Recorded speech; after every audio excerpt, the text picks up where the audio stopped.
our country. Thank you very much, and God bless you all. At the end of this exercise that we are having, the end result is a government legislative agenda document that will go to cabinet. That's a document that will guide or that will support or that will enable the implementation of bottom-up economic transformation agenda.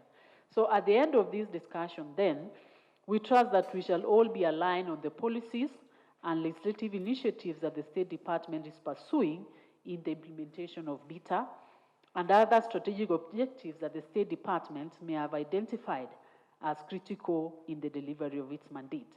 We've had instances in the past where a legislation is developed from the inception stage. By the time it's reaching Parliament, it's 4 years down the line, or even more than that.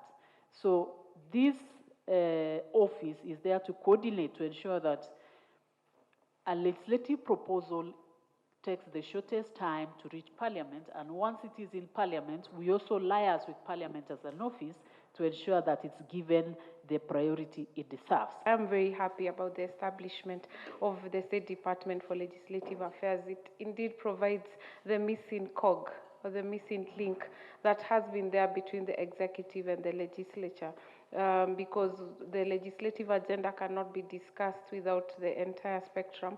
And we do know the important contribution that the executive sets out right from the formulation of the policy to the end process where we see legislation around serious policy matters. So definitely a good move. And we do laud our leadership for that. We have seen, and I'm happy that you say that this will be a continuous process. We have seen a lot of legislative agenda lapse or take such long periods such that by the time they are becoming law, then they are no longer relevant or they are no longer a priority. So just knowing that we'll be tracking gives us a lot of hope that the government will spearhead creating enabling frameworks for realization of its objectives.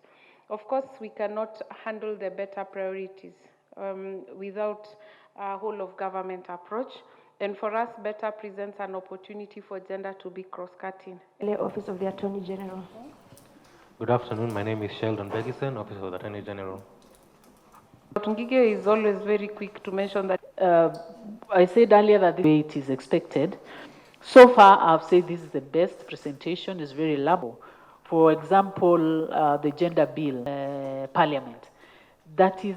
Good afternoon. I'm James Odongo, Director of Planning for Parliamentary Affairs. Chief Liaison, Office of Prime CS. Good afternoon. My name is Florence Yamutai from the State Department for Public Service and Gender. Budgeting, which requires treasury, but we have mostly captured what is within. Thank you very, very much, PS. It's bringing out exactly what we wanted. You can see the budget, the challenge.